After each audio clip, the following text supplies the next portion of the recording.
Roll call, please. Mrs. Fryrick? Here. Mr. G? Here. Mr. Posnell? Here. Mr. Robinson? Here. Mr. Sanders? Here. Mrs. Schrader? Mr. Sears? Here. Mr. Sullivan? Here. Mr. Tillman? Here. 9 members present. Okay, thank you. Reminder to please silence your cell phones during the meeting. And this will be the first opportunity for public comment. All comments and questions will be addressed to the president. Board and staff members will not normally respond to comments or questions during the meeting unless recognized by the president for this purpose. Comments will be limited at the discretion of the president to 5 minutes or less. Do we have any takers?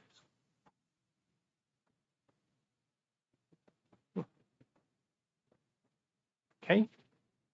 You have a link to the minutes for the regular monthly meeting held on April 25th, 2022. Unless there are any corrections, I think we can approve them as submitted. Okay. The president moves to appoint Dr. Scott Krauser as superintendent for a 4-year term beginning July 1st, 2022 through June 30th, 2026 at a starting salary of $180,000. Additionally, the president moves to approve the corresponding contract for Dr. Krauser's appointment and employment. Now, no, do I have a motion? You second, okay. Questions or comments? Can we have a roll call vote, please? Mrs. Fryrick? Yes. Mrs. Schrader? Yes. Mr. Sullivan? Yes. Mr. Robinson? Yes. Mr. G? Yes. Mr. Sanders? Yes. Mr. Sears? Mr. Posnell? Yes. Mr. Tillman? Yes. Thank you, Dr. Krauser. Congratulations.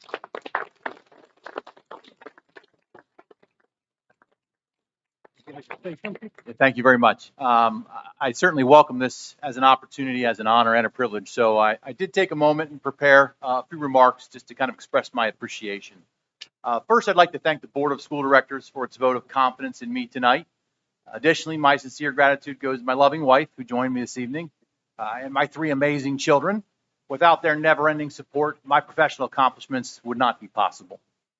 The York Suburban School District is a very special organization and a rich tradition of excellence in education.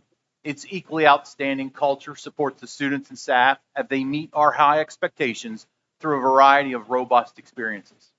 I've been a proud employee of this York Suburban School District for 15 years and have experienced both highs and lows alongside my colleagues and the district's residents. One common trait that continues to prevail is a belief that we can do this together. This attitude has helped solve many of our local dilemmas, as well as modeling an essential skill for our future graduates.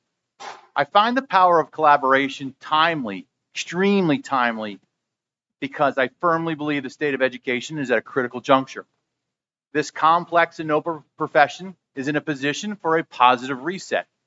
Change can be scary, and as President Kennedy once said, change is the law of life. And those who look only to the past and present are certainly to miss the future. Now is the time to embrace the future so it doesn't pass us by. To do that, we must first recognize that our students' needs have changed. They're very different from what many of us experienced in school as we grew up.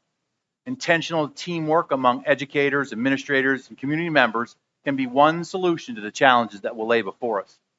Like the African proverb teaches us, if you want to go fast, go alone. If you want to go far, go together. A big part of my leadership will be centered around working together as we prepare York Suburban graduates for their bold future. Whether that is an enrollment in a secondary, post-secondary education, into workforce employment, or into military enlistment. Again, I am extremely honored to be given an opportunity to lead such an outstanding district. The future is bright, and I can't wait to be a part of it. Thank you very much. Okay, thank you. One more time.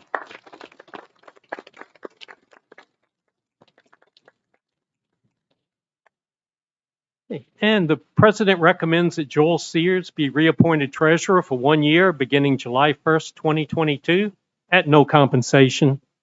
Um, Okay, questions or comments? This can be a unanimous roll call vote. This will be considered a unanimous roll call vote unless I hear votes to the contrary. Hearing none, motion passes. Thank you. And the Board of School Directors completed the superintendent and assistant superintendent's annual performance assessments for the 21-22 school year. The superintendent and assistant superintendent met or exceeded the objective performance standards as specified in their contracts. And with that, I will turn it over to Dr. Williams. Thank you, Mr. Posnow.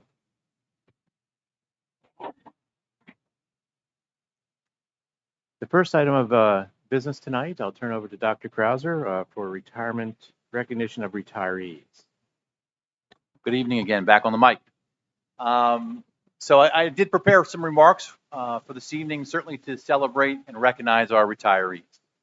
So good evening, board members, members of the community. Earlier this evening, a reception was held for the York Suburban employees who will be retiring or have already retired during the 21-22 school year. I would also like to recognize them during this meeting because their contributions to the district and our students have been outstanding and long-lasting. YSSD will be retiring 280 years of York Suburban specific service this year. The commitment from our retirees is very much appreciated, respected, and worthy of a proud celebration. I'll start by reading details about each retiree's name and time at York Suburban. Some prefer my comments to be brief, while others are more comfortable with a public celebration of their time at YS. Please hold your applause until the end, when I will ask all the retirees to stand, and then we can properly celebrate them at one time. Elementary, Mr. Eric Hoffman. Eric is retiring after 32 years as a teacher at York Suburban, all of them York Suburban years. He's currently a 4th grade teacher at Indian Rock, but previously taught at East York and the middle school. During his time here, he served as an elementary science department chair, assistant high school swim coach, middle school student council advisor, newspaper advisor, musical co-director, and intramural organizer at East York. Eric enjoyed all the connections with colleagues, students, and their families and administrators. There were lots of laughs. To someone just entering his current position, he'd say, "Take time for you. It's not all about teaching." He feels his greatest achievement during his time at YS was just helping kids be better kids. At the secondary level, we have Mrs. Karen Campbell. Karen retired earlier this school year after 36 years as a teacher, 29 of those years at York Suburban. Mr. Dave Dara. Dave is retiring after 35 years as a teacher, 20 of those at York Suburban. He is currently a 7th grade social studies teacher at the York Suburban Middle School, but was also an assistant principal at the high school. During his time here, he served as team leader and YSEA president for 6 years. Dave enjoyed working with the students and helping them grow academically and socially. He also enjoyed working with so many outstanding educators who worked harder than any other staff in which he's ever associated. Dave appreciated the family atmosphere that was part of the DNA at York Suburban, teacher to family, co-workers, and teacher to administration. Dave feels one of his greatest achievements has been to keep current with best practices. For example, he studied blended learning models long before we needed to pivot to online instruction and later to hybrid instruction. As a result, he was better prepared to handle the transition caused by the pandemic. Dave also believes his time as YSEA and YSESP president was an important achievement. He believes his steadfast leadership in handling contract negotiations, difficult personnel issues, and less than normal transition of superintendents and assistant superintendents positively impacted the district. Mrs. Leslie Goodhart. Leslie is retiring after 27 years as a teacher, 22 of those years at York Suburban. She is currently a guidance counselor at the middle school. As a counselor moving from 6th through 8th grade with her students, she has enjoyed getting to know her students and watching them grow in many ways over the course of her time at the middle school. She has worked with so many amazing educators. She appreciates all that they do. To someone just entering her current position, she would say, know that your job is never done. Set realistic goals and expectations. I've not been very successful at doing much of that, but I would advise someone else to do such. Finding a healthy work-life balance is difficult. Set boundaries and stick to them. Appreciate the small things and take good care of yourself. Miss Nancy Karkoska. Nancy is retiring after 33 and a half years as a teacher, 16 of those at York Suburban. She's currently a 7th grade science teacher at the York Suburban Middle School. And during her time, she also served as a grade level team leader. Nancy feels that seeing a student's face light up and understanding is the greatest joy of teaching. Her advice to someone just entering her current position would be hold the bar high. Having high expectations of behavior and academic performance sets the culture and climate of your classroom and school. Students will strive for that bar, so hold it high. She feels her greatest achievement at her time at YS was that she enjoyed sharing her love of nature and enthusiasm for science with students, which she contributed to building an informed citizenry capable of making sound decisions based in science. This is Amy Lochran. Amy is retiring after 38 years as a teacher, 36 of those years at York Suburban. She is currently Trojan Learning Center coordinator at the high school, but was previously coordinator of administrative programs, the ESAE program administrator, and a learning support teacher. During her time, she served as learning support department chair, project harmony advisor, class advisor, and a SAP team member. Amy thoroughly enjoyed working with the students to support their academic progress. She will miss them immensely. To someone just entering her current position, she'd say, hold students accountable in a kind and supportive manner. Mr. Rich Peterson. Rich is retiring after 25 years as a teacher, 21 of those years at York Suburban. He is currently an English teacher at the high school, but previously served as the athletic director, assistant principal at the high school. During his time, he served as an interim English department chair, assistant swimming coach, assistant and head baseball coach, and YSEA building representative. Rich enjoyed attending graduation every year and watching students earn their diplomas, including 3 of his own children, knowing that he played a small part in helping them to get where they need to be. To someone just entering his current position, he'd say, show up every day and give students 100% of what you have to give them each and every day. Model being knowledgeable, hardworking, caring, and a caring human being. Students remember that more than the content you teach. He feels his greatest achievement during his time at YS was doing all his greatest achievement during his time at YS was doing all of this to the best of his ability every day he walked in the building. Mrs. Suzanne Pernitis. Suzanne is retiring after 33 years as a teacher, 24 of those at York Suburban. She is currently the guidance counselor at York Suburban High School. Mr. Dan Van Howe. Dan is retiring after 34 years as a teacher, all of those at York Suburban. He is currently a physical education teacher at the high school. During his time, he served as driver education coordinator and instructor, track and field head coach, athletic trainer, and head girls cross-country coach. Dan enjoyed building relationships with students and assisting them in building their own personal future. And we have 2 from our administration office. Mr. Barry Gerling. Barry retired earlier this year after 42 years as a York Suburban employee in our facilities department. However, his involvement with the district goes back even further, including his time as a student and unofficial member of the maintenance team. Barry has been an integral part of our school system. He's handled maintenance emergencies, too numerous to count, oftentimes working his magic to keep our schools open in bad weather and during mechanical failures. His commitment to the district knew no limits. He routinely reported to work before 5 a.m. and could frequently be found in his office on the weekends, holidays, and after hours. He also served as the high school stage crew advisor for many years and has been the de facto curator of information and items important to YS's unique history. Few people can say they have as long as or as deep of a relationship with York Suburban as Barry does. He has been a part of the district during each decade of its existence, and his calming presence will truly be missed. And Dr. Timothy Williams. Tim is retiring after 36 and a half years as an educator, 4 of those at York Suburban. He is currently serving as the superintendent of schools at York Suburban School District. Tim really enjoyed working with the people who came at issues from varying perspectives. The diversity of thought made his time very memorable and rewarding. To someone just entering his current position, he'd say, listen to the various perspectives and then make decisions and recommendations you believe are best for the organization. He feels his greatest achievement during his time at YS was navigating the pandemic. A tremendous amount of appreciation and respect to all the retirees. If they would please take a moment and rise, we'd like to celebrate them.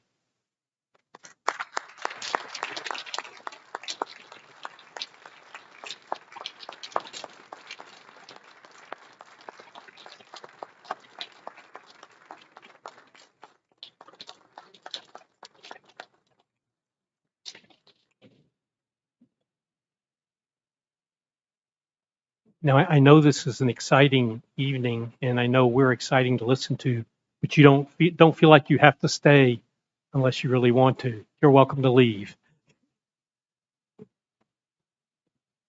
Okay. Welcome. With our congratulations.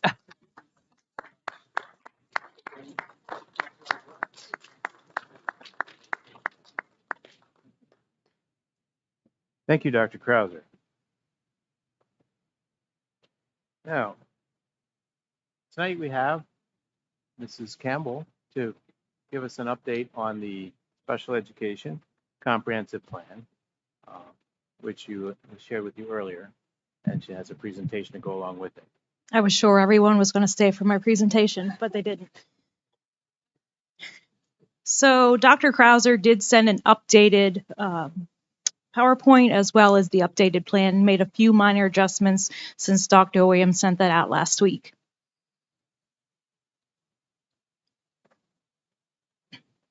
So like our district comprehensive plan, we also have to do a special education comprehensive plan. And the purpose of that is to ensure that our students with disabilities are getting quality education.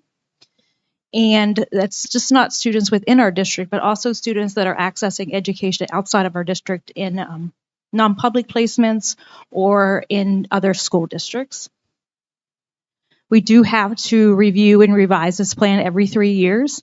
Interestingly, it's supposed to be aligned with our district comprehensive plan, but for some reason our years aren't jiving, so we're going to look into that to find out why we're doing a special education plan now, but Dr. Krauser is not doing his district plan, so we're going to see why that alignment is not correct. We do have to make sure we're looking at that district plan when we're looking at special education services, so they're matching up, and what we have outlined into that district plan is also reflected in our special education plan. And we also have to look at those programs both inside and outside of our district for students with disabilities. And the other thing we need to do is look at any corrective actions that we may have that were generated by cyclical monitoring or any kind of improvement plans that we may have due to our special education data. So we'll go through that as well. So the plan that you have is actually for July 1st of this year, and it will run through June 30th of 2025. The original date for submission was actually May, and they have bumped that until July 30th of 2022, but we're hoping to have our plan approved and submitted by the end of June. And all of the information that we're going to use in this plan actually comes from the 2019-2020 data that we received from the state. So as you can see, it is quite a lag. It's a 2-year lag when we're looking at special education data. So in 2019-2020, our district average of students that were receiving special education services was 14%. Right now, we're sitting about 13.5% in 21-22 school year. And the state average is higher at 17.8%. So this is part of the data that we look at when we're looking at our plan to make sure that we're aligning with what the state expects us to have as far as percentages and students inside and outside the general education setting. So as you can see right now, this was from actually 2019-2020, the state average of students that were in the general education setting more than 80% of the day was 61.5%. And we always want our number to be higher than about the same or higher than the state average to show that we are making every effort that we can to have students in a general education setting as much as they can during the school day. So ours, at that point, was at 69.9%. The other number that we need to look at here is that the lowest number there, which says special education in other settings. So those are students that are currently receiving services either outside of the district in LIU classrooms or outside the district in non-public placements. So as you can see right now, we're actually higher than higher than the state average. And that's a number that we do definitely want to bring down and bring more of those students back into our district. Right now, we're not on any kind of monitoring or any kind of corrective action, but we do want to look at that number as we proceed with our plan.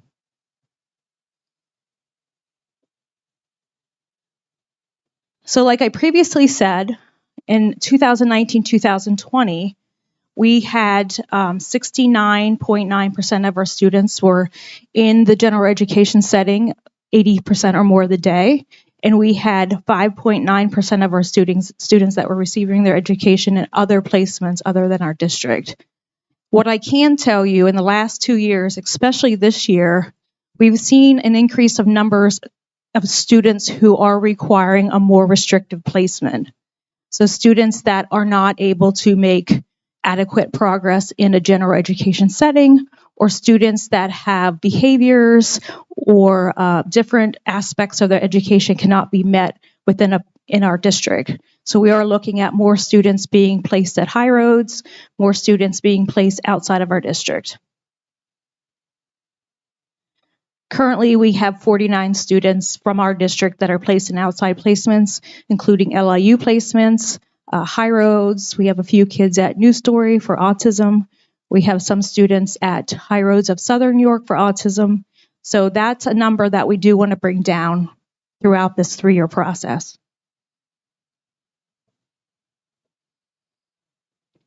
Over the last several years, we have been able to increase the number of district-run special education programs that we have. Prior to my arrival in 2017-2018, we did bring 4 of our elementary programs, or 4 of our elementary classrooms for autism, and 1 middle school classroom back to the district. Previously, all of those classrooms were run by the LIU. So now we have 4 elementary and 1 middle school classroom of our students that are being serviced by our staff in our district. This year, we had our first intensive learning support classroom in the district. We started that at our middle school, and it has been very successful. We were able to get proper staffing in there. We were able to look at the curriculum, different programs those student needs. And it was a very successful program in that now we're going to be opening a second classroom and bringing students that are going from 5th grade into 6th grade back into the district, as well as some of our students that were in other programs are coming back to our district and are being educated here. At the high school, we're also adding a intensive learning support classroom at the high school level for the 2022-23 school year. We would like to continue that and add a 3 through 5 classroom, intensive learning support classroom, perhaps at the start of next school year for students in grades 3 through 5. We also were able to increase our number of school psychologists. We started this school year, believe it or not, with 1 school psychologist. We were able to add a second school psychologist in February of 2022. And now we're adding a 3rd school psychologist at the beginning of the 22-23 school year. This has really helped us increase our preventative and pre-referral services with both direct and indirect services to students and school personnel. And we're hoping that really helps us with not having to place so many students outside of the district. One other piece of this is that we were informed not too long ago, probably in March, that we are going to be responsible for servicing students in LIU classrooms as far as school psychology supports. Previously, the LIU provided those supports, but now that support falls back on the district.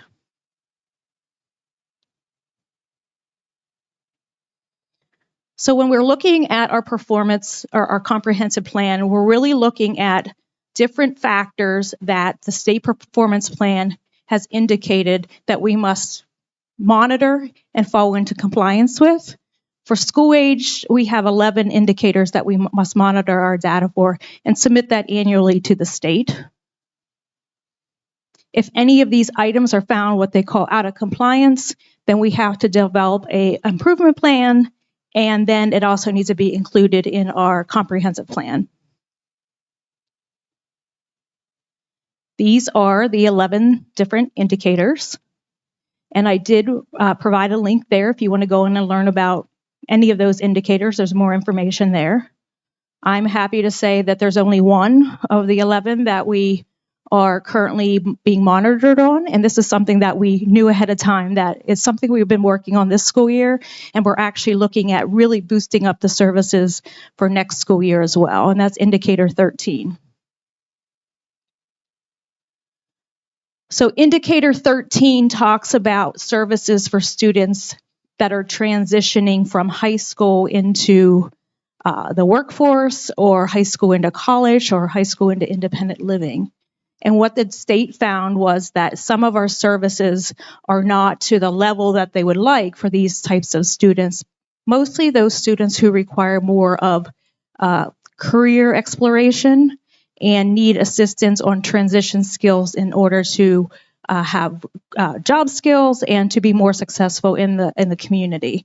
So we have done a little bit this school year. We were able to get several students out on what we call work experience, and they were working at Stelfers. We're hoping to expand that for next year and having more students work at Stelfers, as well as other partnerships in the community that we want to establish. So some things we're going to do this year for our action plan. First, we're going to provide training to all secondary case managers, making sure they know how to write and monitor transition goals for students. We want to use transition assessments to identify students to make sure we're aligning their post-secondary goals with what they want to do after graduation. And then we want to effectively develop that transition program for students by increasing employability courses at the high school. We're going to establish more community partnerships and then also create work experience opportunities. One of the main parts of the special education comprehensive plan is training. And all of those areas that are bolded there are what is required from the state of areas that we must train in. And then we also added a few other areas that aren't required, but we felt were very important for the district. I'm not going to go into detail about any of these trainings, but they are outlined in the plan if you have any questions. The three that we're adding, obviously this year we started a huge incentive of developing and implementing our multi-tiered system of support, otherwise known as MTSS. We've seen great success at the elementary level and hope to expand on that. We've looked at more opportunities to get community involvement within the school system. And then we're also mainly at the high school and the middle school, looking at providing some more training on that co-teaching model that we're using. So what's next for this plan? Obviously today is the initial presentation for you here at the board. We do have to post this plan on the website for 28 days. So the public has a chance to read the plan, respond with any comments. If anything comes from those comments, we'll definitely make revisions to the plan. And then on the June 20th meeting, we're going to submit that for your approval at that time. If that plan is approved, then we will go ahead and submit that to the Department of Education for approval. And that will run us from now, or from July 1st until June 30th of 2025. Any questions? And I apologize, I've had my back to this half of the room. Just two questions. The indicators that you listed, I noticed that they're not numeric. Yes. Why are there certain ones that we don't? Yes. Yes. So you notice on there that there is no 12 and there's no 6 or 7. Yeah. And that is because those indicators only relate to early intervention services. So students that are birth to 5. So these 11 are those for school age students. Okay. The second question I have, and this is related to special education. Now, I noticed on the first page, it talks about students with disabilities. Mm-hmm. Where do the gifted students fall in special education? So special education is chapter 14. Okay. Gifted is chapter 15. So it's a totally different service. And we do have a gifted plan that's actually coming up next year. So we'll be doing a gifted support comprehensive plan next year. Okay. So they're actually two different services. Okay. Is there a reason why we're going to run them separately, or is it? That's just the cycle that Yeah, we're on I for. can comment to that. The gifted services falls under the larger comprehensive plan. And we actually, as Mrs. Campbell had mentioned, started that process this year to kind of better align some of these services. So we actually began those leading steering committees to work as the gifted services develop to fall into the comprehensive plan. Okay, great. Thank you.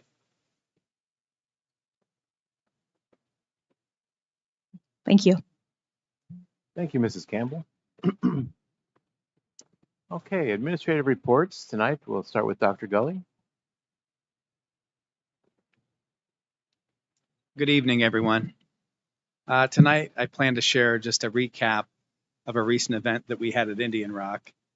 The last board meeting, I did share that we had a variety of different events that were happening throughout the school year during this last quarter. And one that I wanted to bring to your attention was our career day that we had. And you'll see through some of these different slides, just the event that we had. We had a great turnout with our presenters, and we had such a variety of different careers. And so you're aware, the students at the intermediate level in grades 3 through 5, there are career and readiness standards. So it's hard to believe that our elementary students are actually exposed to what options do they have when they get older. And so we start planting those seeds at the intermediate level. And by the time the kids leave the 5th grade year, there are so many artifacts they have to collect or complete. And those artifacts are collected through guidance lessons through our counselors that they go and push into the classrooms with again, these career and readiness standards. So the kids are exposed to a variety of lessons that start in 3rd, and then of course we finish up in 5th. And students, when they get to the secondary level, those standards then continue at a different level. So just to give you an idea, on April 22nd, we had 8 different stations for our students. We had 4, and you can go to the next slide there, Mr. Staub. 8 sessions where we had 4 in the morning and 4 in the afternoon.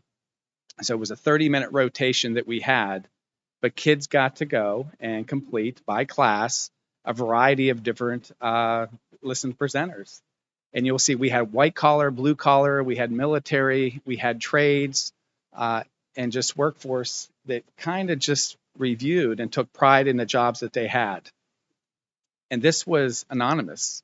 So when we had our presenters or our parents, and these were all parents that we had come in, we didn't really know what we were going to get. But it turned out that we had a great variety, and the exposure, you know, the kids themselves had such pride in having their parents come in, but at the same time too, just for students to listen. We did 30-minute rotations. Each presentation was about 20 minutes. And we made sure that information was about, you know, that type of education, their responsibilities, their roles, and of course they took questions as well. So it gave lots of examples, real life experiences. So the 2 slides did give some descriptors of what we had. If you take a look at some of the photos that we had as well, these are actual presenters with our students. And those morning and afternoon sessions, we had some who committed during the morning, some in the afternoon, while others stayed the entire day. But it was very successful. And as you go through the pictures and continue down through the slides, you'll see one of the artifacts. And they were all very popular. When you ask students to reflect upon it, whether it was a bank manager or a surgeon or the SWAT team member or the Navy recruiter, it just was pretty amazing to hear kids the excitement that they had with the different jobs. And so the goal being that it kind of plants those seeds for them to have ambitions as they move through their education. The next couple of slides of what we have that's on the projector right now are just the artifacts. So at the end of the day, we had the students just again reflect upon, pick their top 3 or what they were thinking that they might want to be in the future. And then again, just to jot down some different notes of what they learned from their presentation. What's neat about it, you're talking 9, 10, 11-year-olds and just the things that caught their attention with it. And again, not to read through all of these, but they're pretty introspective of what they thought of with their different jobs and professions. So I just wanted to give you an idea that it was a very successful day. It's something that we certainly plan to continue having moving forward with it and continue to build on it.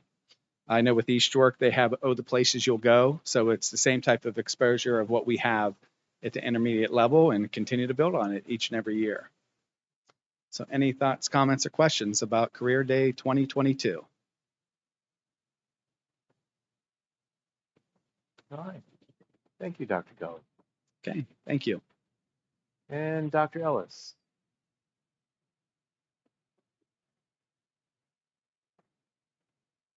Thank you. As many of you know that have had a chance to talk with me, this is the favorite month of the school year for me. There are so many great things happening in the high school. I don't have a slide presentation to highlight all of them. They are all very memorable. We've had opportunities to celebrate our students for some accomplishments as well as we will in the future. Last Wednesday, we had a great awards program where over $87,000 worth of scholarships from local entities, including York Suburban, funded groups offered scholarships to our students, as well as many other countless awards that evening.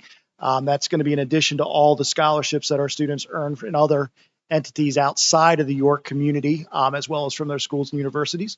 Tomorrow evening, we get a chance to celebrate our academic awards. It'll be the 38th Robert Dovey Academic Awards Program. Remarkable to think of how long that program has been standing, where we have a chance to recognize our highest achieving students from this year, the students with the highest GPAs, as well as accomplishments in all the various core content areas and the elective areas, and also our students who are most improved from last year to this year. It's one of the largest groups we've had, which says just how great the students have been doing this year. So it's exciting from that standpoint. I'll steal a little bit of Neve's thunder since she isn't here. We also get to celebrate prom on Friday evening. We'll have 400 students getting all dressed up for a fun night that we're very much looking forward to. It'll be the first time that we're having it at Box Hill Mansion in Regents Glen, so we're looking forward to that venue. They've been very gracious in hosting our students. They're going to open up the grounds and all the gardens and so forth to our students prior to the ceremony or prior to the prom, so our students can get photographed in that great environment and then also then go and enjoy the event. It's just a little bit of the big highlights. Of course, graduation's coming up in 2 short weeks, 2 weeks and 1 day from now. It's hard to believe our seniors are going to be graduating, but we're very much looking forward to that event as always. On other different notes, today was a really exciting day in room 160 after school. We had 160 students voluntarily for biology boot camp. So huge kudos to Mrs. Gensel and all the biology teachers for all they do to help our students prepare for what is now a graduation exam for those students. And to have 160 students volunteer for extra help to prepare for a test is really a testament to how great so many of those students are. And one other highlight and so forth, just to speak to, one of the things I enjoy this time of year is, and while it's bittersweet, is going to the senior nights for all our athletic teams. And we certainly have celebrated most all of those to this point. Tomorrow evening, we'll squeeze in softball, which keeps getting postponed by the great weather we've had here this spring. But we'll have a chance to honor the young ladies of the softball team this evening or that evening. And we'll also be following our volleyball team as we do almost every year this time. They'll be in county championships next week on Monday and Tuesday, and they're one of the highest seeds in districts going into that piece, and we hope to see another state run as we have in the past. So it's a really exciting time here at the high school. I'm so proud of what our students and staff are doing. I'm looking forward to seeing the results. While we wouldn't choose to do Keystone exams, but we do always do well with them, so I'm excited to see how they do with that. But most of all, I'm looking forward to celebrating with our seniors and their families in 2 weeks. So thank you very much for the time. Thank you, Dr. Ellis. Dr. Ellis, I just wanted to ask a quick question about the boot camp. Mhm. That's voluntary. The kids come. Yep. And how many days is that? And the teachers are also volunteering to do that? I mean, I think that's pretty amazing. Right. Effectively, yes. It is typically 6 days. They break up the curriculum from the course into 6 review sessions, which roughly correspond to some of the modules in the standards to give students the opportunity to do that. The students, it does start at 2:30, so it does overlap the flex time for us, but it goes at least a half an hour after school. So the students have the opportunity for that. So it is voluntary. All the teachers are volunteering their time as well to prepare the materials, which is even more significant than presenting the materials. So it's a testament to York Suburban and the great place it can be. Well, I thought I knew that, but I wanted to hear you say that. So Sure. that's great. Thanks Yep. to them. Sure. And thank you. Okay. Thank you. Thank you. And that concludes superintendent's report. Okay, thank you. Ms. Chichuli. Good evening. I have quite a few items, so bear with me. I'll try to go through them as quickly as possible, but if you have any questions, always feel free to stop me. Item 1 is a recommendation to approve a service agreement with 95% to implement support of professional development and materials, not to exceed $2,000. This request is for PD for Valley View and Yorkshire, which is scheduled to occur on August 25th. Second item is a recommendation for the board to approve a tuition agreement with High Roads of Southern York, excuse me. This is for the extended school year. So these are educational services provided after school is done. The costs will not exceed $4,833, and this is in compliance with the student's IEP. The next two items, item 3 and item 4, are professional contracted services with Sunbelt. And again, this is for extended school year, but this is our internal program. The first is for a speech and language pathologist, and the second is for nursing services.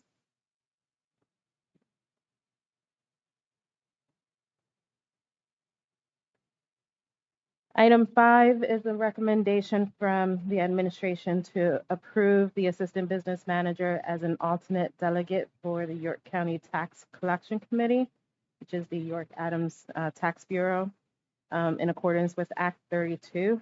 Many times the meetings are held during the same time as our board meetings, and Mr. Posnow and I serve as delegates, so there's a conflict in our schedules. So if not, there's no representation from York Suburban without it. Item 6 is a renewal contract with STS, and you'll notice that there are no increases to the rates. This contract is from July 1st, 2022 through June 30th of 24.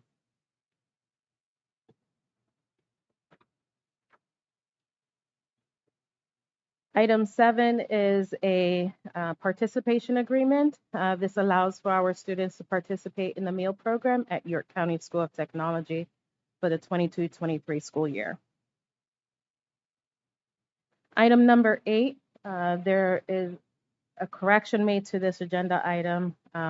In your handout, it says that the administration recommends the board approve. However, the motion is going to be changed to a motion to approve the transportation agreement. The transportation contract with Reliance Student Transportation represents a 15.8% rate increase. The contract takes effect July 1st of 2022 through June 30th of 2026. Some changes that I think are important to highlight in the contract. It guarantees Reliance 177 days. Days in which the district is closed for whatever reason, the district would be required to reimburse Reliance 65% of the daily rate. New language added is item number 39, where if the district considers making changes to the bus fleet, and we look to eliminate more than 3 buses, we would be required to negotiate rate changes with Reliance. Item number 9 is a service agreement with Easter Seals. They provide sign language interpretation services for our Department of Pupil Services, and this is a renewal contract.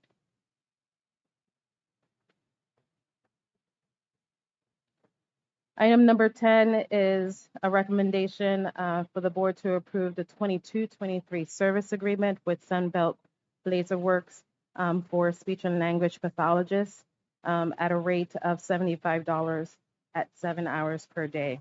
You'll recall that in this current year's budget, 21-22, we moved from using the IU services to Sunbelt, and we've realized significant savings as a result. And our services from Sunbelt have been exceptional. Item number 11 is an annual renewal agreement with PCBH Services, and this is just a referral services available for our staff and students. Number 12 is an annual approval of our depositories, and so we have 2 depositories, AC&B and PIDSLOF. Item 13, we are preparing for our local budget, and so this would give us the authorization to begin preparing for that audit. We're requesting that the board authorize us to perform all of our year-end budget transfers and necessary revisions to the district budget. All changes will be reported to the board once the local audit is complete. Item 14 and 15. Item 14 is a placeholder for the 22-23 final budget adoption. We're scheduled to finalize our budget on May 23rd. The district is required to adopt a final budget no later than June 30th of 2022, and this is regardless of whether or not we have a state budget in place. The proposed final was adopted on April 25th. To date, we have not made any changes to the budget, but we continue to look at areas to refine the budget. Along with that, we have received our 22-23 homestead farmstead allocation. There was an increase of $177,496. There were 5,272 approved homesteads, 0 farmsteads, and each will receive $159.57 reduction on their tax bill. Item 15 is a recommendation from the Property and Finance Committee. The committee authorized the administration to advertise and solicit bids, and so we're asking for full board approval to do so. I have linked the 22-23 capital improvement. I believe the link was locked, so that has been opened if you need to access it, but nothing has changed with the exception of the 2 items that we'll reconsider to have done this summer instead of next summer. And those are the items at Indian Rock for the walk-in freezer cooler and then the generator repairs. Are there any questions on any of those items? I have a question. All of these services that we're contracting for, what is their rate of fulfillment? I know that we're always saying it's hard to find substitutes, psychologists or nurses or whatever. What is the actual rate that these services are able to provide personnel for us? Are you referring to STS or for Sunbelt? Because Sunbelt and STS. Okay. So with Sunbelt, we already have 2 of the 3 locked in. And so we're sure that we're going to have 2. We're working on the final one. And once we select these speech and language pathologists, then they're locked in with us for the entire year. As far as STS, we've talked about how we have a shortage of substitutes, but overall, we are doing better than, if you believe it or not, but we are doing better than our surrounding districts. We range from a fill rate between 70 to 75. Some days are more challenging than others, but overall, we're doing okay. We can do better. Thank you. Yes, with respect to the transportation contract, what is roughly the impact of that 15.8% increase relative to what was already budgeted? So the rate increase is 15.8, but the overall budget change is 10%. So the increase that we budgeted for was about 200,000. This is coming in at 211.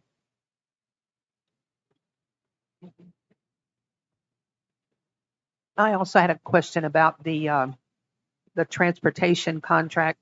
Could you say again the part where if we eliminate more than did I understand that if we eliminate more than 3 buses, in other words, if we find out that kids aren't riding the bus and we can save money by running fewer buses, that has to open up the contract for renegotiation?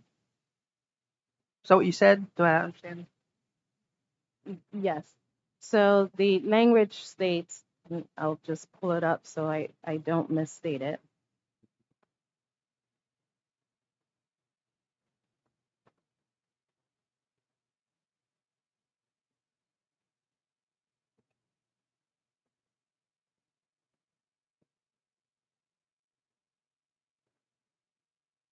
The very last part of item number 39. It says, contractor agrees to cooperate with the district in implementing any such changes occurring as a result of future focus planning decisions made by the school board. However, in the event that 3 or more buses are eliminated as a result of the above described process during the term of this agreement, the contractor and district agree to meet and make reasonable changes to the cost of transportation services provided. So 3 or more, so we can only eliminate 2, and then we have a problem. That's correct. Well, we have a negotiation. We don't necessarily have a problem. I don't know if those seem to be synonymous in some ways. I'm disappointed that our provider couldn't be a little more understanding of the state of flux that we're in. I would like to think he might have been able to work with us a little more effectively. So for whatever that's worth.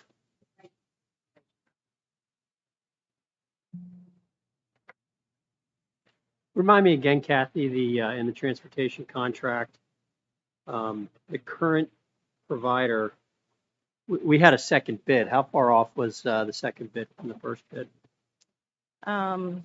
At first glance, because I didn't call to negotiate or anything like that, Right. it was a 40% increase Between the two bids? in rate.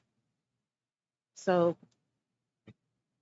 I know I couldn't give you that information. What I looked I at, thought you had provided it at a meeting before. no, what I provided with you was the rate increases.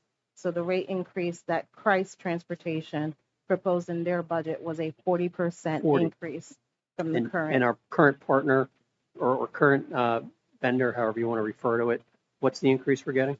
It's on the rate itself, it's a 15.8%. Okay. All right, thanks.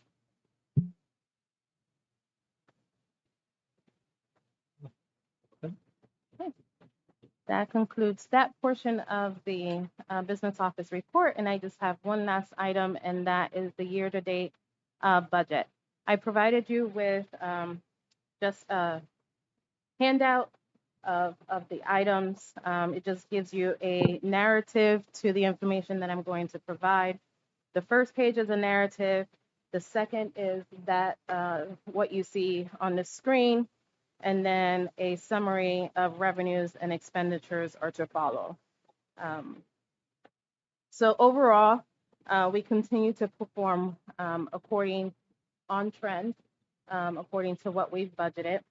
As you saw in our last treasurer's report, for the month of March, 37% of our revenues came from local, 57% came from state, and 6% came from federal programs. Our ACMB interest rate is 0.5, and you saw the ones for PISLOP. So a couple of highlights that I wanted to provide you with as far as revenues is concerned. Overall, our local revenues have come in at 87.6% of our total budget, compared to last year at 88.21%. Real estate taxes were collected at 100% of what we budgeted as far as real estate. And so we did very well. And if you recall, we collect 97% of our gross taxes. EIT is currently at 60% of our budget at $2,154,000. Compared to last year, we're slightly ahead by 1%. Transfer taxes have exceeded the budget by $499,000 over last year, as well as over the amount that we collected last year at $411,000. So we're doing pretty well with that. Delinquent taxes, we've collected 70% of our budget, currently at $420,723 of the $600,000 that we budgeted for. On the state revenue side, we've collected 57.29% compared to budget. Basic ed funding is at 69% at almost $2 million. Social Security is at 45% or $451,000. Special education, we've received 80% of our budgeted revenues. And then federal programs, we're at 27% of our budget. We're slightly behind in federal programs because with the shortages at PD, we didn't receive approval for our Title I programs until January. And so that money didn't start flowing in until January. But we should meet our revenues by the end of this school year. On the expenditure side, we've utilized 83.05% overall. This is a decrease of 6% over the prior year due to return of normal expenditures that we've needed for the pandemic needs. So our usual target is between 80 and 85, which we're good. We've closed the budget as of April 15th, so you'll see a large amount of open purchase orders, and we've accounted those as expended items. Some highlights on the expenditure side, you'll notice that in the Object 300 reflects a negative variance of $66,409, and that is due to the increases in support substitute services that we've needed. Also in the 700, you'll see a variance there, and this is because this is where we're recording the central plant chiller replacement. We have finally received approval for this grant, and so we hope to have money flowing in for that. On the 900 other finances of uses, there also is a negative variance, and that is due to the capital transfer that the board approved of $454,785 in December of 21. I've also provided some highlights on ESSER in your narrative. ESSER 2 funds are being expended in this year's budget. We were awarded $1.3 million. To date, we have spent $637,000. The remaining funds will be utilized for salary and benefits. We've also have been awarded ARP ESSER state set aside, and this was approved after our budget was passed, so it's not a budgeted item, or it's not budgeted in our revenues, and that accounts for $207, and we've expended so far $7,243. And then lastly, ARP ESSER, and that's ESSER 3. That grant was approved for $2,664,000, of which almost $1.2 million is going towards the central plant chiller replacement, and the remaining funds will be reserved for the 22-23 and the 23-24 budgets. Are there any questions on the information that I've provided?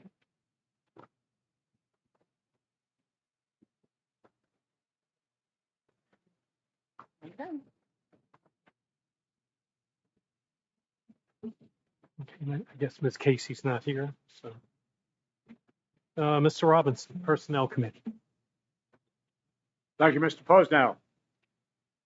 You have before you the personnel report. Would any board member like any of these items considered separately, or are there any questions on any of these items? If not, the chair moves approval of the below mentioned items.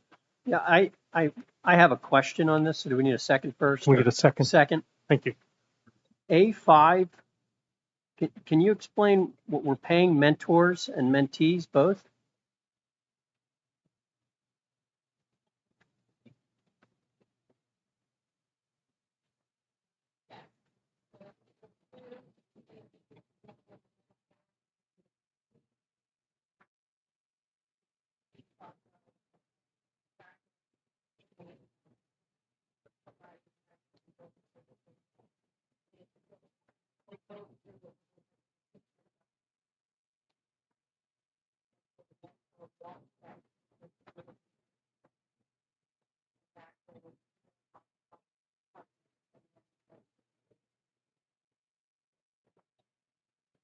This is standard practice in this organization. If I may add, that's part of the induction process. So Well, I get the mentor-mentee philosophy. The 600 is what I'm questioning. Mhm.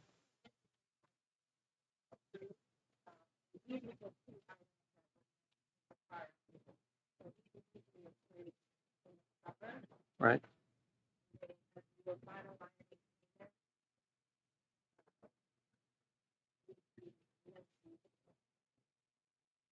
How much do we spend on mentor and mentee payments for, is it new hires? Is that what I'm hearing, or?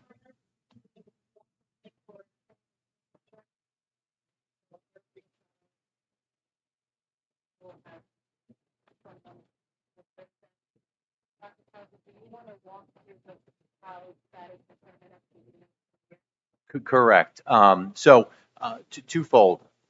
Again, to Mrs. Chichalou's part, if it's a new teacher, it's a one relationship. If it's a transfer, internally, it's a second feature. That's designed because they're required through the induction plan to have monthly meetings, as well as they do an onboarding process and support for that professional as they transition into that new position. So what do we spend on it a year or budget towards it a year in our budget? It varies depending on how many new teachers we have in a given year and how many new positions per year. I don't know that number off the top of my head, but I believe that's something we might be able to go back and get. Okay, if we could have that in the public meeting, please, Just- thank you. I mean, just to throw in there that they're required, am I understanding correctly? They're required to attend events in the evening, events after school, and this is just compensation for their time, both the mentor and the mentee. Correct. It's a tiered program. So if it's an induction process, they're required to attend so many meetings per quarter or per semester in which they have reportables. We do have to submit that then to the state. They're required to conduct an induction program. The different tiering would be on the amount of time that they're spent. So if it's, let's say, for example, a new teacher, non-tenure in the state of Pennsylvania, they have to go through a full induction process. New teachers to the district move through a secondary tier position, which would include monthly meetings with the principal outside of the regular schedule, as well as peer meetings they're having with their mentor-mentee relationship. And they submit that information to Dr. Ketterman, and she monitors that. She provides them with reflective activities that they do through the course of the year. And this is captured in the contract with our teachers somewhere? Correct. It's not part of the CBA. It's required by the state that we have these programs. though. Correct. Yeah. Yet another unfunded mandate. Correct. The induction program is, and that process will be part of the comprehensive plan. Again, there is a required professional development plan and induction plan that we have for teachers. Okay. Thanks. Yes. Other questions? Can we have a roll call vote, please?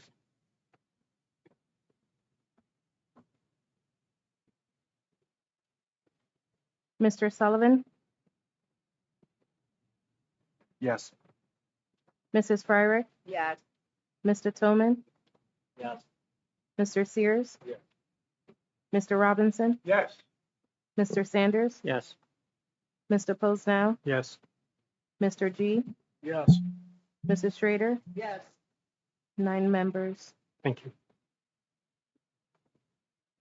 I would like to mention, if I could, Mr. Posnell, Rob is here with us today, and so I'd just like to introduce you to our new coordinator of buildings and grounds.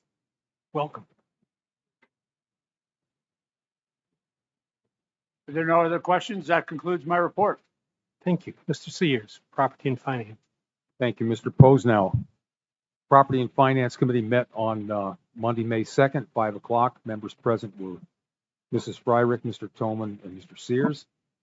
First order of business was to approve the minutes of the April 20, 2022 meeting. We took the administrative report from Mr. Chuli, which consisted of a rundown on capital improvement projects. We talked about that earlier this evening in business report item 815. The details posted on the school website, but this will give you the details if you care to look at it for the 2023 capital improvements, with, as Kathy said earlier, 2 of those taking place this summer at Indian Rock. There was no chair report, no public comment.